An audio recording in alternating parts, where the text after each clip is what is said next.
Kananu Mwenda's rise to power was anything but smooth. Before she ever settled into office as the third governor of Nairobi, her political journey was already surrounded by controversy, legal disputes, and allegations that would define much of her public image. Her ascension to power in 2021 came under intense scrutiny. Following the impeachment of Mike Sonko, Kananu's nomination and swearing in as deputy governor and later governor sparked a national debate. Critics questioned the legality of her appointment, arguing that due process had not been properly followed. The situation became even more complex when her assumption of office effectively halted a planned gubernatorial by-election, fueling accusations that her rise had been politically engineered behind the scenes. The tension escalated to the courts, with the Supreme Court of Kenya temporarily suspending her swearing in to allow legal challenges from Sonko. Even after taking office, controversy continued to follow her administration. Members of the Nairobi County Assembly raised concerns over an alleged multi-billion shilling insurance scandal, claiming that the county had overpaid hundreds of millions beyond the agreed contract. Though Kananu dismissed these accusations as politically motivated, the claims intensified public scrutiny. Around the same period, she was summoned by the Directorate of Criminal Investigations over the alleged failure by the county to remit billions in statutory deductions to the Kenya Revenue Authority.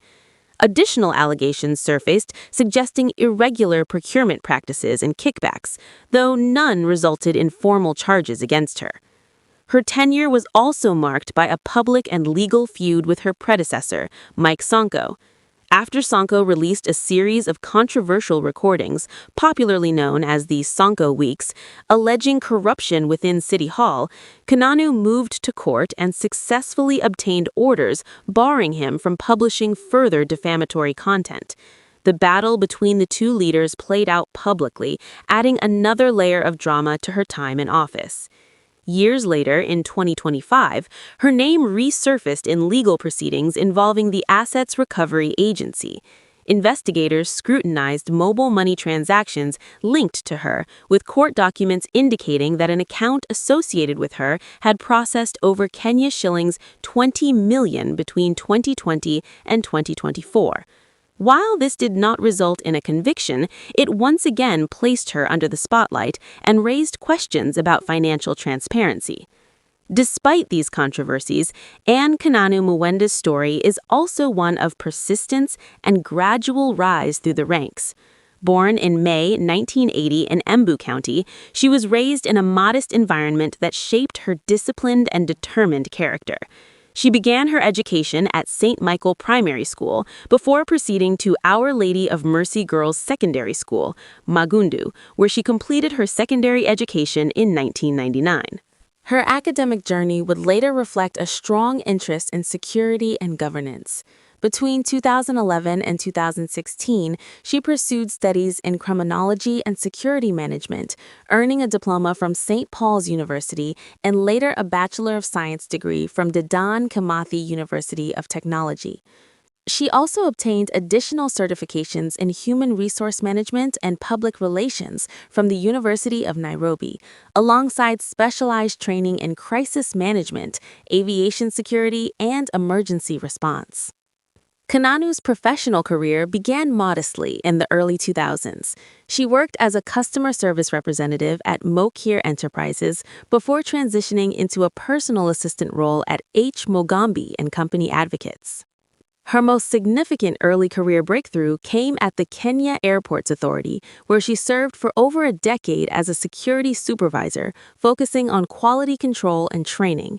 This experience laid the foundation for her later roles in public administration. In 2018, she joined Nairobi City Hall as Chief Officer for Disaster Management and Coordination, marking her formal entry into government. Her performance in this role saw her briefly take on additional responsibilities, including acting roles in other departments. By January 2021, she had been appointed Deputy Governor of Nairobi, a position that would soon propel her into the county's top leadership. In November 2021, she was officially sworn in as governor, becoming the first woman to hold the position in Nairobi's history. Her tenure, though relatively short, was defined by efforts to stabilize county operations amid political turbulence and administrative challenges. Beyond politics, her personal life has been shaped by both responsibility and loss. She was married to Philip Njiru Muthathai, who tragically died in a road accident in January 2019. A mother who had her first child at the age of 22, Kananu has often described herself as a firm but nurturing parent. As the firstborn in her family, she also carried significant responsibility from a young age, helping raise her younger siblings. Despite maintaining a relatively private personal life, her public journey has remained under constant scrutiny. She has not publicly declared her net worth, as is common with many public officials whose wealth declarations remain confidential unless disclosed. As of 2026, Kananu Mwenda appears to be positioning herself for a political comeback, with reports suggesting interest in a parliamentary seat in Tharaka Nithi County. Whether her future will be defined by redemption or renewed controversy remains to be seen, but her story, marked by ambition, resilience, and persistent public scrutiny, continues to unfold.